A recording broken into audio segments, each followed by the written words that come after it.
You work 50, yeah. So, all right, so thank you guys for taking the time to do this. This is, as you know, I go over this every time I teach, but I'm very, very passionate about knowing your paperwork and understanding it, because to me that's the most important part of your job. So last August we had a bunch of changes. Now this August we have a bunch of changes, and this will be an ever happening thing, right? Our industry is never a standing still thing. So if you haven't written a ton of offers or agreements or listing contracts or buyer rep contracts yet, you probably haven't had a chance to see all of the changes that have taken place, okay? So this form, or this couple page document here, was mailed out to us probably about a month ago, maybe a little longer, directly from Minnesota Association of Realtors, as kind of just a highlight of here are all the changes coming down the pipeline. Now they don't list the specific changes on every single form. For instance, on the contract for deed form, there's quite a bit that was changed, so they just noted that there was substantial changes on that form. So if you do a lot of contract for deeds, or you do a lot of the things that they have just denoted substantial changes, please pull those forms and really read through them so that you get to know what's different compared to last year. But we're going to go over the main forms that we use on a day-to-day basis today, okay? So what I've done up top, and I'm going to actually turn this light off so that it makes it a little bit easier to see. I just went through and kind of highlighted the forms, like where these changes were. So I'm just going to go through them, and there's no rhyme or reason to this. I'm just going to go through the forms and kind of go through the changes. Okay, if you guys have questions, let me know. I was hoping to give you 100% clarity today on certain things, so that I know these questions are going to come up, and I'll reiterate this point that I'm going to make when we get there. I am still waiting on some responses from Minnesota Association of Realtors, the attorneys that actually sent this out, as to how we proceed. And I'm probably being very vague right now, but I'll get to those points and I'll let you know what I mean when we get there. So on the purchase agreement, it looks like some of the key changes that they made. One of the first ones is in the financing that you get to choose. Okay, so we're filling out our purchase agreement and we get to the financing portion. They used to have MHFA, Minnesota Housing, as an option for financing. That has been removed from this list here where the boxes are, because it's really just a form of down payment assistance. It's not really a loan type. So they have now added in lines 54 and 55, asking you to specify if there is some type of loan assistance that will be happening. Okay, and then so does or it does not include a grant, bond, or other form of loan assistance, and if it does, please specify what it is. And that's where you could write, Minnesota Housing Finance, or if there's another program that your buyer's participating in. Okay? Any questions on that? Okay, cool. Then the next change on the purchase agreement is under the seller's contributions to closing costs or buyer's costs. What they eliminated, the old form used to give us 3 options, right? So if they were making a contribution or asking for the seller to contribute, they could ask for a flat amount, they could ask for a percentage of the sale price, or they could ask for a percentage of the mortgage amount. They've eliminated that going forward, the percentage of mortgage amount, because most people didn't choose that one, for the simple fact that if they didn't know what the mortgage amount was at that point exactly, it was hard to go to the seller and say, we want 3% of the mortgage amount, but I can't really tell you what that's going to be. So the seller wouldn't really have a good idea of what they were contributing. Okay, so most people went with a flat rate or a sale price percentage. So those are your only 2 options now going forward. Does that make sense? Any questions on that? Cool. All right, then the next section, this one's the one that's going to be a little confusing. So the old purchase agreement, when we had an inspection contingency, we had the ability to check if we wanted the seller to continue to offer their property for sale while your buyer was going through the inspection, or not continue to offer the property for sale during the inspection contingency timeframe, okay? They've eliminated that verbiage altogether. We don't have a choice. We don't have a choice to make, okay? So this is that one question that I have into Minnesota Association of Realtors is, what does that mean on our end from a status in the MLS, right? Because our MLS allows us to either leave a listing active with the inspection contingency or mark it pending with the inspection contingency. I'm waiting to find out what the answer is. Our MLS does not know, so they are waiting to find out what we find out, okay?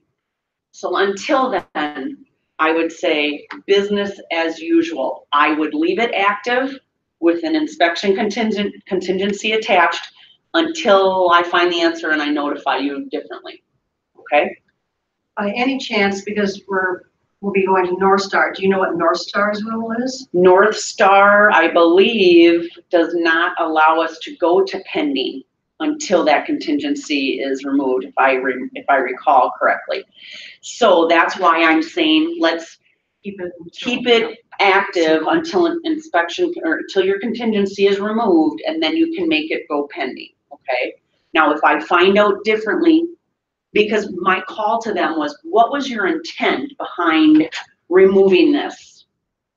And so I'm trying to understand what the intent was so that we know how to proceed, if that makes sense, okay?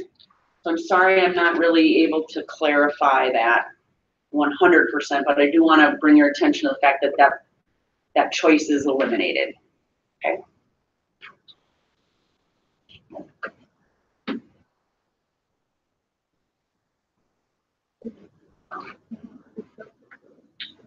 This is good stuff. Okay, so the next thing that was added to the purchase agreement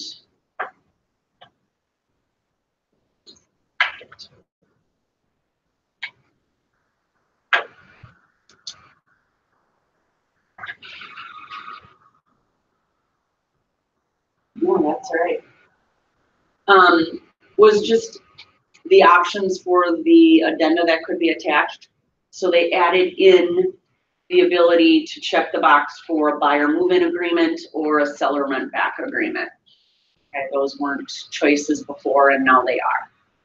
So you may be writing an offer where your buyer wants to move in early, you know, before closing, or your seller's going to stay longer and rent back, and you know, until the agreed upon move out date. If that's part of your agreement, then you should have those agreements attached as additional addendum to your purchase agreement. Okay. Any questions on that? Okay. And I think there was just some verbiage that was just removed that was above a signature line. Right here, there used to be a little blurb that said that the seller allowed the agent to withdraw the property from the MLS. You know, basically once we've got this accepted purchase agreement. Okay, they've removed that because obviously we either go to pending or we, you know, or it's active through the contingency. Okay, so we just removed that. Any questions on the purchase agreement?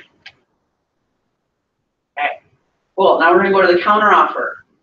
So the things that they changed on the counter offer was they just changed the verbiage here to reflect the fact that they changed in the purchase agreement, eliminating contributions to closing costs as a percentage of the mortgage amount. They eliminated that, so they made sure that the verbiage was consistent, showing that mortgage financing and, I'm sorry, the one down here, seller shall pay closing costs, prepaids not to exceed a flat amount or a percentage of the sales price only. And the one above, they're just having you put in if the amount of financing changes. okay? Which, I don't know, I've never seen anybody counter on that, but obviously they had a need to make that change. Okay, so those are the two changes of the counteroffer.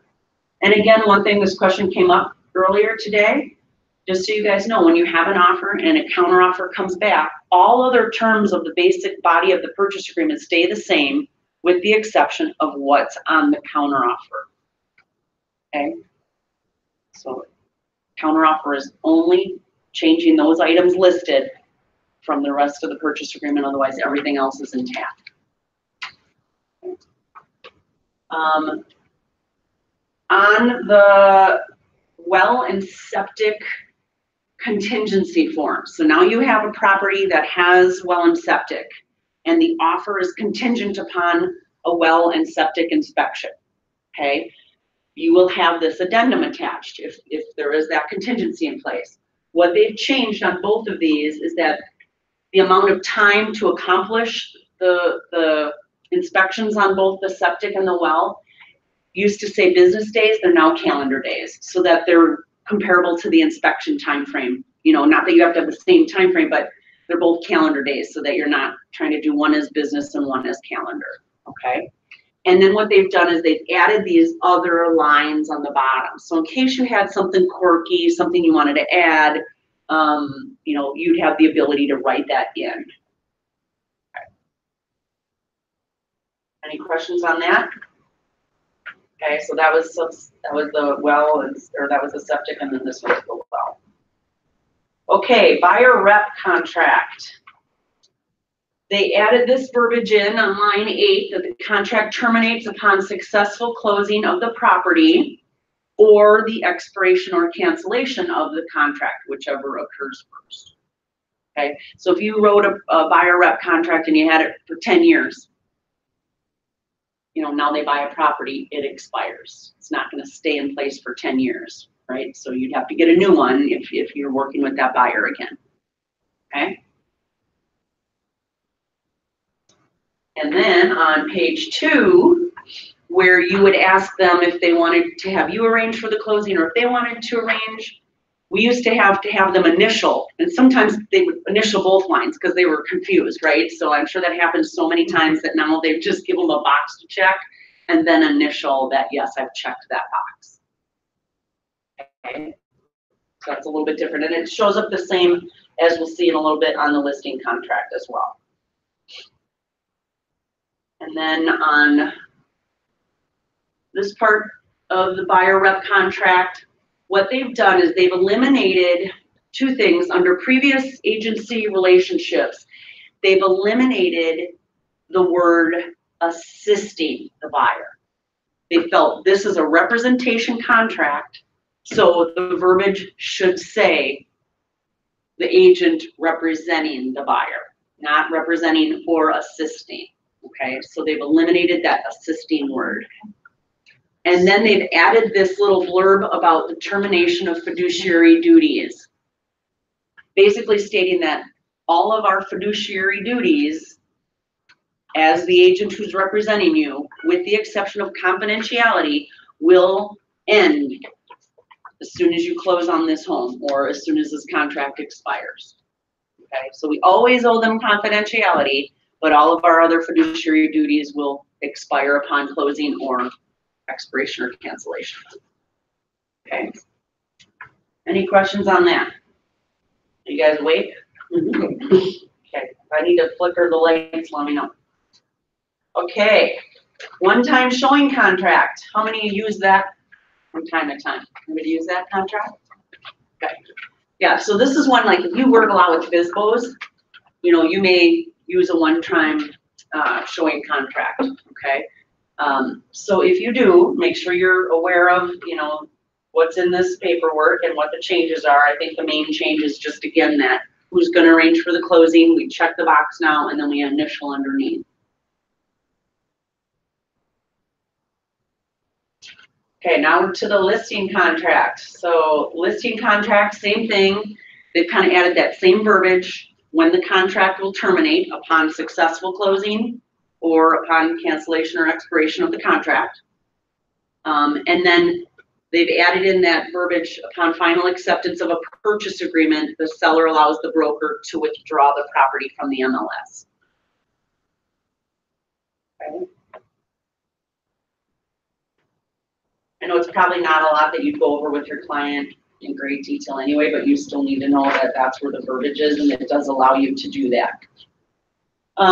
This is very different now.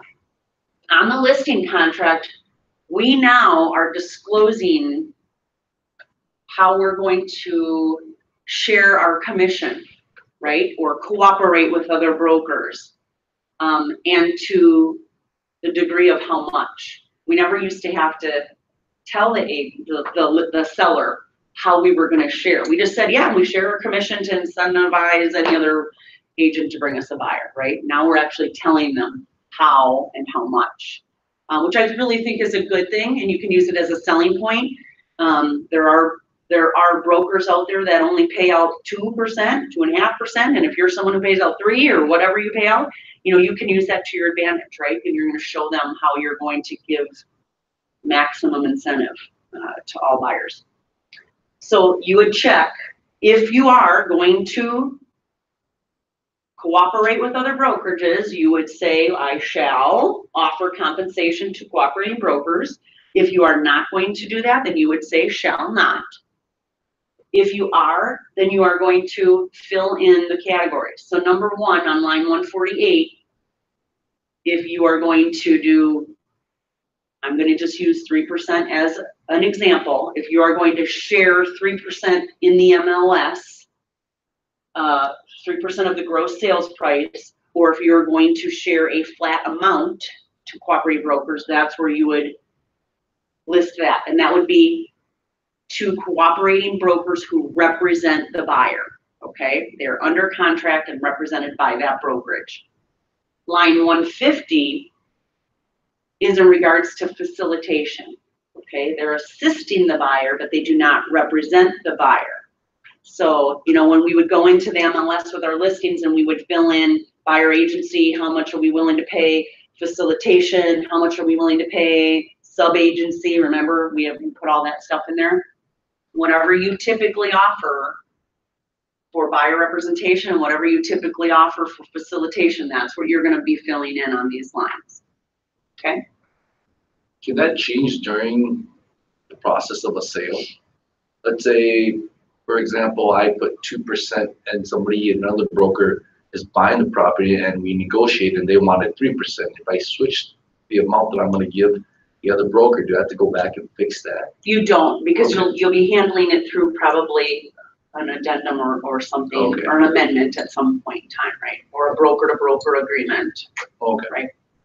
A lot of that stuff really shouldn't be part of the purchase agreement. It's probably something that you would do in some other type of an agreement from broker to broker, but it really shouldn't be part of your purchase agreement, okay? But yeah, you don't have to, this is at the time you list the house, okay? Any questions on that? Because that's very different. Yes, sir. Sorry.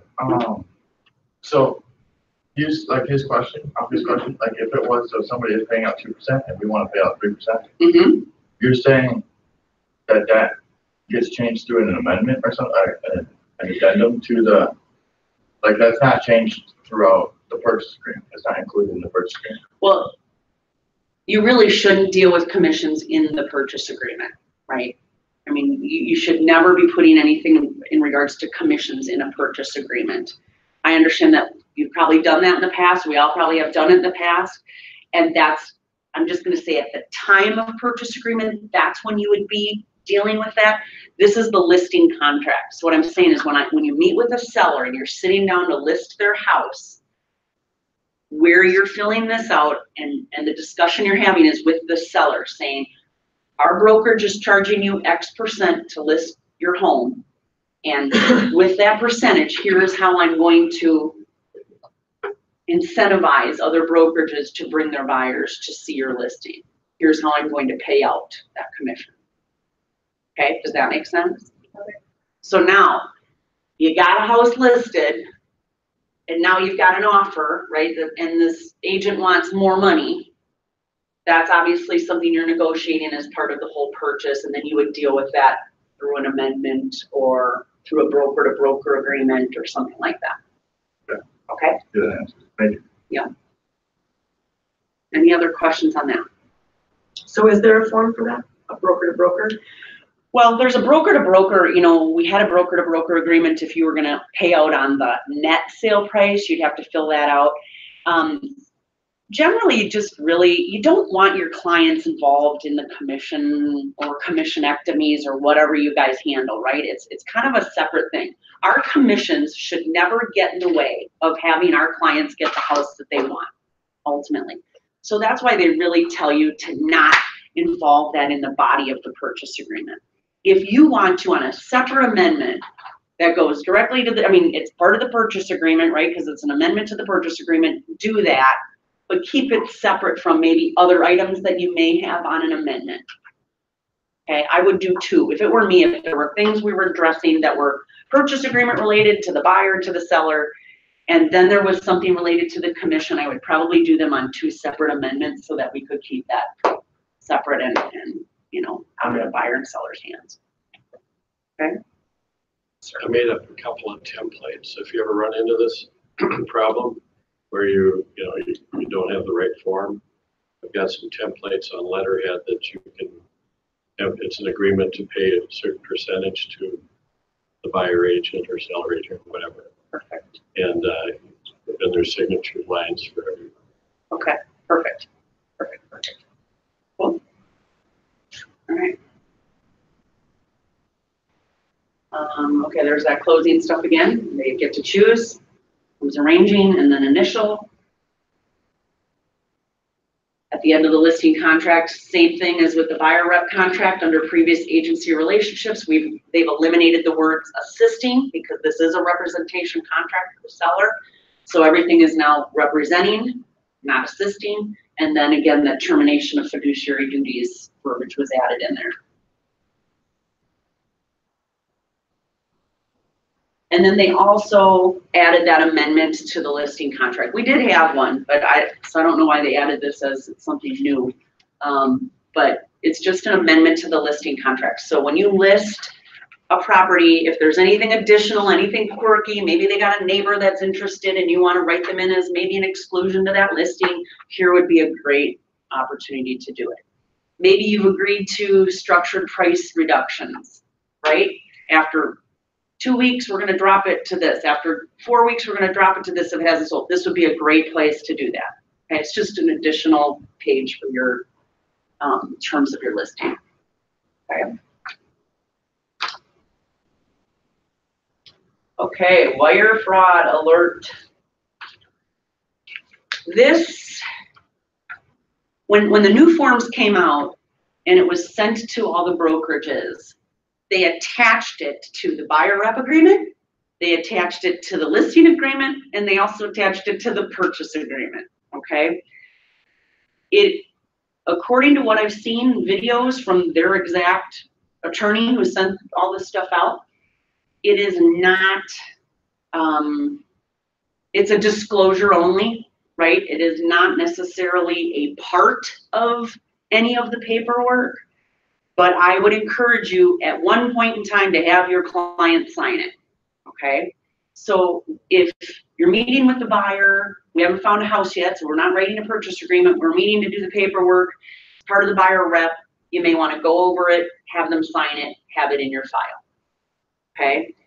If you, same thing with a seller, you're listing their house, have them sign it. At the time of purchase agreement, you might get an offer on a house you have listed from an agent and they have that attached to the paperwork. That's fine. If your person's already signed it, great. Have them sign it again if you want. Just as long as you have one copy in your file that shows you addressed this with your client and we have a signature, that's what's important. Okay? Any questions? Is everybody aware of the wire fraud scam that's out there? If you're not, it's basically people will get emails saying, oh, you have a closing, blah, blah, blah, you need to wire your funds, here are the wiring instructions, and blah, blah, blah, blah, blah. And they want you to click the link and send all your personal information through this link, right? Well, you should never be sending anything via email, you know, to do that. So bottom line, you just need to let your people know if you get any email in regards to wiring funds, call me or call your closer or call your lender. Bottom line, they'll let you know if yes, that's a legitimate email that we sent you, or no, we're not needing them. Okay. So you just need to go over this with your clients to let them know. There's just so much fraud out there. I'm telling you, if people just put all that good or all that time that they put into trying to scam people into good stuff, we'd be in a lot better spot. Okay. Now, big change. This form, the arbitration disclosure, used to be 2 pages. Now it's 22. Oh my gosh. Okay. So this is another one of those answers I'm waiting on. I have a question into Minnesota Association of Realtors to find out if this additional 20 pages is actually part of the agreement that needs to be part of every purchase agreement when we submit it and file it, or if it's just additional disclosure, like here, client, I want you to read this before we get to the point of writing an offer so that you're aware of what arbitration is, and we'll address this later when we write an offer. I'm waiting to hear that. So I apologize. I made the request on Monday. I still haven't had an answer. I was hopeful that I would have one for our class today, but I don't. So at this point in time, keep it in there. Keep it as part of, you know, everything that you write. But the key things, the changes are that you need to know for arbitration whether your client, when your client signs arbitration, if a dispute comes up where the claim amount is less than $15,000, even though they've signed this, it gets handled in conciliation court or small claims court. Okay, no matter if they've signed this or not, it's under 15, it's going to conciliation court. Over 15 or 15,000 or over, it goes then to arbitration. Okay, so again, assuming both parties have signed arbitration and they've agreed to it, or they don't have to sign it and they can keep all their options open, arbitration court, whatever. Okay. So the addition to this was just the clarification of the amounts and what goes automatically to small claims and what goes to arbitration from an amount standpoint. But then it also talks about the 22 pages about what is arbitration, how it works, what are the fees, what qualifies, the time frame. Okay, so it goes through everything. So it's probably more than what any person needs to know, but it certainly answers questions. It is definitely something that I would, again, hand my buyer probably at the time that I am doing my buyer representation and saying, I know this is a lot to read, I'm giving it to you now. When we find a house, part of that purchase paperwork is going to be about arbitration. And I want you to be able to answer the questions when we get there, being educated on what it is. So I'm going to give you this information now, so you know how arbitration works. Okay, let them read through it. Any questions on this disclosure? Okay, you can see it's a long one.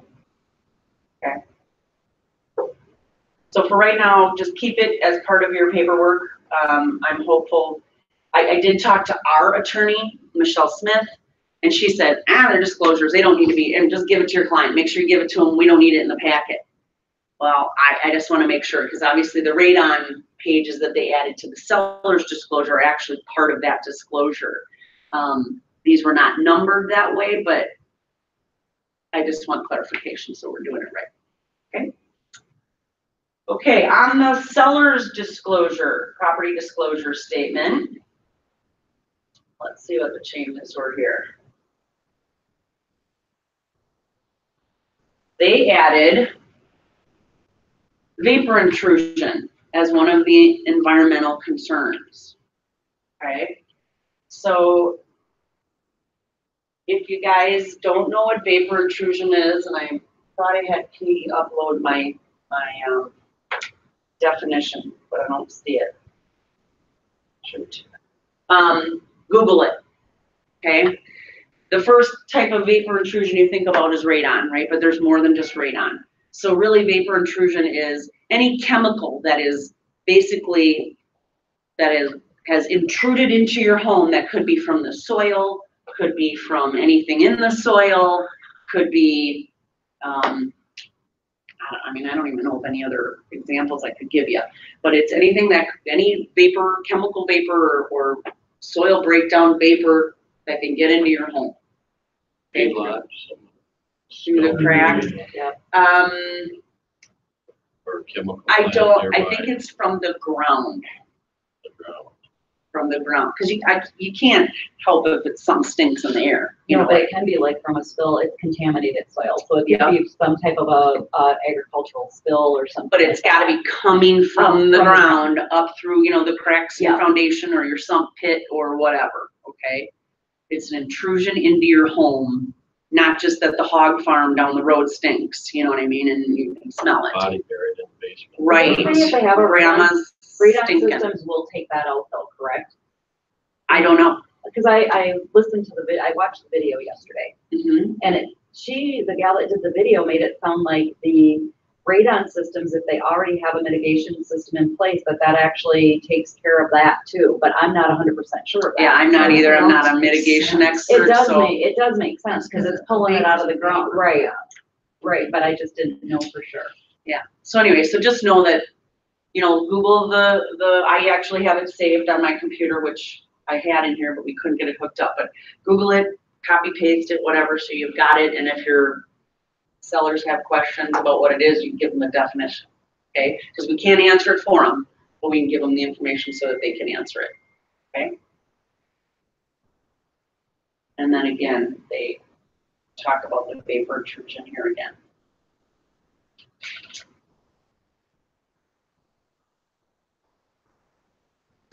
That's it for the seller's disclosure. Then our lead-based paint changed as well. Some for the good, some not for the good. So whenever we're dealing with a property built before 1978, we have to have a lead-based paint disclosure. We are also responsible for providing our clients with the for-year protection information about lead-based paint pamphlet. How many do that?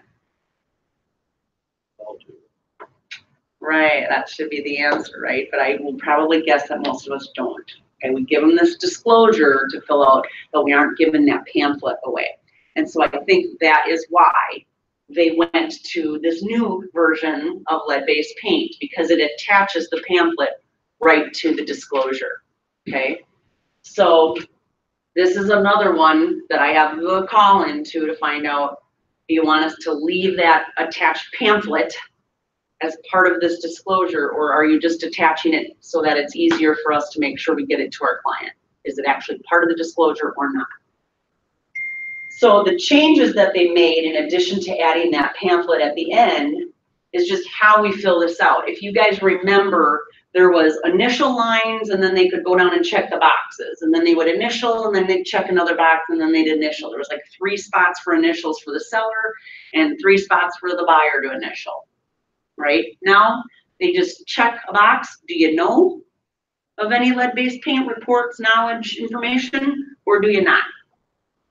And then the buyer has 1 box to check, saying, are they waiving the opportunity to do a risk assessment, or they received the 10-day opportunity and will do the risk assessment.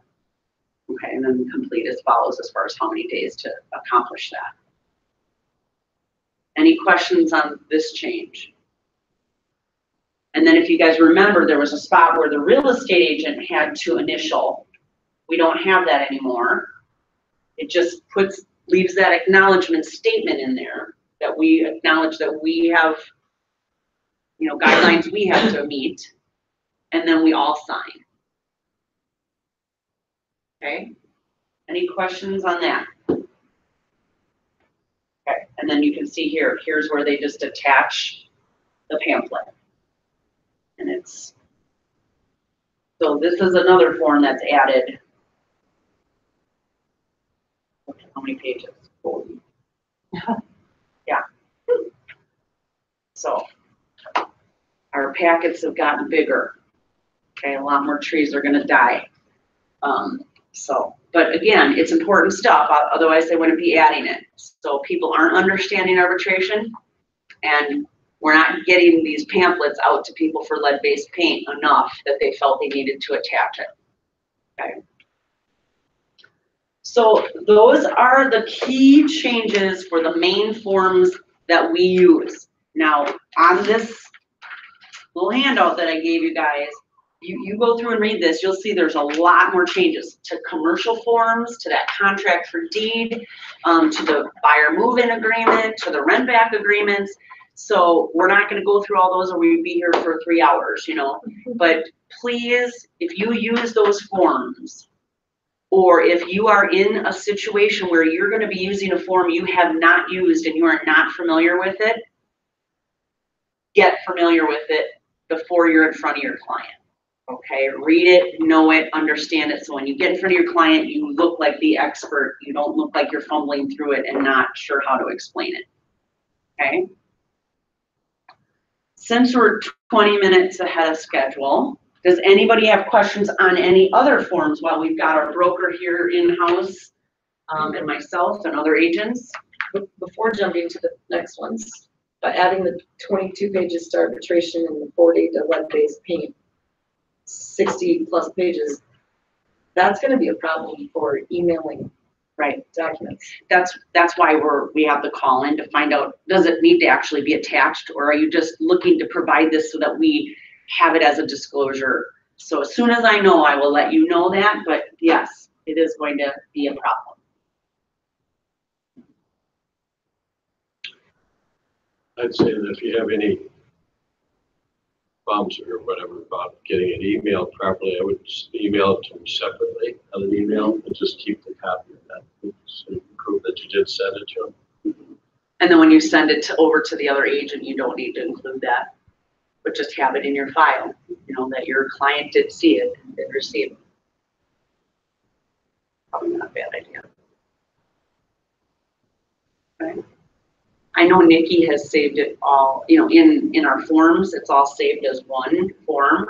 So I'm wondering if maybe she can even just save them separate, you know, the first 2 pages of arbitration and then the arbitration packet, you know, separately. So it will automatically load, but you can include them as 2 separate documents, you know. And same with probably lead-based paint, probably could do the same thing. Any questions on any other forms you guys have that you're running into that I can answer?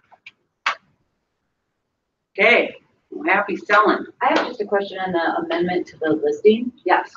So got everything you were saying, but is that also a good spot then to write, like, let's say, you have a listing and the contract's all signed and you're offering, say, 5 or 5.5% if you also bring the buyer. Mm-hmm. Is that a good spot to put that on there too? Yeah. So anything that really doesn't need to be on the listing, but it's aside from, I mean, it's part of it, but it's aside from it. Well, it's part of it. Oh, it's part of it, but you just don't have enough room in right, the to body. put it on Yeah. there, right? It's just more room, right? It's Okay. just in case you got more stuff you want to add in there and there's not enough room in the regular listing agreement, put it on the addendum. And that works. Okay, perfect. Yeah. Okay. Cool. The one last thing I wanted to mention, I think that buyer rent back and the buyer move-in and the seller rent back, I think the one thing that they did change is they changed them to call them amendments/addendums, because they could be part of the agreement on the initial purchase agreement, right? You're submitting it right away, so it would be an addendum. Or it may happen afterwards, right? In the negotiate, we've already accepted and now something's changed, so now we're gonna add in a move-in or a rent back. So you can use it interchangeably as an addendum or as an amendment later or as an addendum initially. Okay? And we know the difference, right? Right away at the time of purchase agreement, if it's there, it's an addendum. After that purchase agreement is signed, we need to do something, it's now on an amendment. Thanks for coming, you guys. I appreciate it. Thanks, Kelly. Yeah, When you get the answer, do you want to email it out? I will, yes. You want me to send it to you, Jim, and then you